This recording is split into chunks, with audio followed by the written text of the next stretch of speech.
Hezbollah और Israel के बीच में जो 1 साल से जंग चल रही है, अब वो जंग सीज़ फायर की तरफ बढ़ती हुई नज़र आ रही है। ये जंग अक्टूबर 2024 में शुरू हुई थी। इससे पहले कि हम ये देखें कि सीज़ फायर किस तरह हो रहा है और इसमें कौन हेल्प कर रहा है, उससे पहले हमें ये जानना ज़रूरी है कि हिजबुल्लाह क्या है और उसका मिशन क्या है। हिजबुल्लाह क्या है? हिजबुल्लाह का मतलब है पार्टी ऑफ गॉड, यानी खुदा का ग्रोह।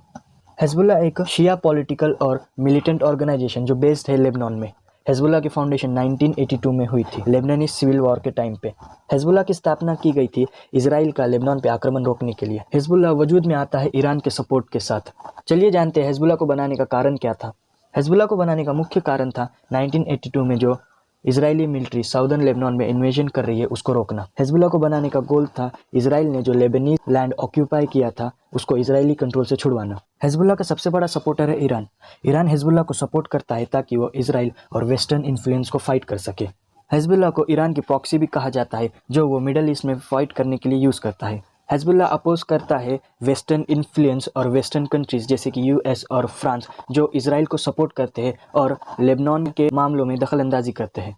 चलिए जानते हैं हिजबुल्लाह के पास आज कितनी ताकत है। हिजबुल्लाह अब सिर्फ ना कि एक मिलिटेंट ग्रुप है लेकिन लेबनान की एक मेजर पॉलिटिकल पार्टी भी बन चुका है। हिजबुल्लाह के पास 128 में से 13 सीट्स है पार्लियामेंट में, लेकिन हिजबुल्लाह का इन्फ्लुएंस इससे कई ज़्यादा है। हिजबुल्लाह गवर्नमेंट कोalitions के साथ अपना इन्फ्लुएंस बढ़ाता जा रहा है। अगर मिलिट्री पावर की बात की जाए तो हिजबुल्लाह एक इंडिपेंडेंट मिलिटेंट ग्रुप है जो लेबनीज आर्मी से अलग है। हिजबुल्लाह के पास अपने एडवांस वेपन्स और तकरीबन 1 लाख फाइटर्स है। हिजबुल्लाह ना सिर्फ लेबनान में लड़ रहा है बल्कि वो रीजनल वॉर्स में भी ईरान का साथ देता है, जैसे कि सीरिया और इराक में। बहुत से कंट्रीज जैसे कि यूएसए और इजराइल ने हिजबुल्लाह को आतंकवादी घोषित किया है, लेकिन रशिया हिजबुल्लाह को एक लेजिमेट रेजिस्टेंट मूवमेंट कंसीडर करता है। आइए जानते हैं ऑनगोइंग कॉन्फ्लिक्ट के बारे में।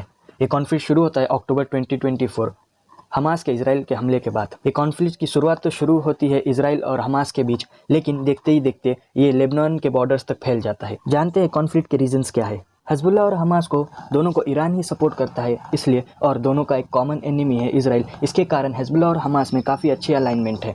हमास के हमले के बाद लेबनान ने भी इजराइल पर हमला कर दिया रॉक्स के साथ। चलिए जानते हैं इस सब के बीच इजराइल क्या चाहता है। इजराइल चाहता है कि साउदर्न लेबनान से हिजबुल्लाह का जो खतरा है उसे न्यूट्रलाइज करे, और जो हिजबुल्लाह के पास रॉकेट्स है और जो उनका मिलिट्री इंफ्रास्ट्रक्चर है उसको किसी तरह से नाकाम कर दे। चलिए जो पिछले 1 साल में मेजर इवेंट्स हुए उसके बारे में जानते हैं। अक्टूबर 2024 को कॉन्फ्लिक्ट शुरू होता है जब हिजबुल्लाह नॉर्दर्न इजराइल पे रॉकेट्स लॉन्च करता है। नवंबर 2024 में इजराइल के मिलिट्री पोजीशंस पर हिजबुल्लाह ड्रोन अटैक करता है, और फिर 17 नवंबर को इजराइल लेबनीज आर्मी पर एयर स्ट्राइक करते हैं जिसमें एक लेबनीज सोल्जर की मौत हो जाती है। नवंबर 25 को हिजबुल्लाह एक दिन में 250 रॉकेट्स लॉन्च करता है जिससे इजराइल मिलिट्री को काफ़ी डैमेज होता है, और इस अटैक का बदला लेने के लिए इजराइल एयर स्ट्राइक करता है बेरूत पर जिसमें 20 सिविलियंस की मौत हो जाती है। दोनों साइड कितने सोल्जर्स और कितने लोगों की मौत हो गई है। अगर हिजबुल्लाह की बात की जाए तो हिजबुल्लाह के 100 से ज़्यादा फाइटर्स की मौत हो चुकी है, और इजरायली एयर स्ट्राइक्स के कारण 3700 से ज़्यादा सिविलियंस की मौत हो चुकी है और 15600 से ज़्यादा सिविलियंस घायल हो चुके हैं। अगर इजराइल की बात की जाए तो इजराइल के 80 से ज़्यादा सोल्जर्स मर चुके हैं और 40 से ज़्यादा सिविलियंस की मौत हो चुकी है। आखिरकार अब 1 साल के जंग के बाद सीज़ फायर की बात की जा रही है। सीज़ फायर कुछ शर्तों पे लागू होगा। ये सीज़ फायर सिर्फ 2 महीने के लिए होगा। सीज़ फायर लागू होते ही इजराइल लेबनान से अपनी फोर्स को वापस बुला लेगा और हिजबुल्लाह लिटानी रिवर के साउथ से अपना आर्म्ड प्रेजेंस खत्म कर देगा। इजराइल इस सीज़ फायर को लेकर एक एडिशनल गारंटी चाहता है कि इजराइल की बॉर्डर से हिजबुल्लाह के वेपन्स को खत्म कर दिया जाए। इस सीज़ फायर में जो सबसे इंपॉर्टेंट रोल प्ले कर रहा है वो है यूएसए। सीज़ फायर को लेकर अभी कुछ ऑब्स्टिकल्स और डिसएग्रीमेंट्स है। सीज़ फायर को लेकर टाइमलाइन और ड्यूरेशन एक ऑब्स्टिकल बना है। अभी विड्रॉल का टाइम और सीज़ फायर की ड्यूरेशन पर बात नहीं बन सकी है। इजराइल चाहता है कि वह हिजबुल्लाह को डिसआर्म कर दे, लेकिन हिजबुल्लाह ऐसे डिमांड्स को रेजिस्ट कर सकता है। इजराइल की जो बॉर्डर पर मिलिट्री प्रेजेंस है वो भी एक डिसएग्रीमेंट का पहलू बन चुका है।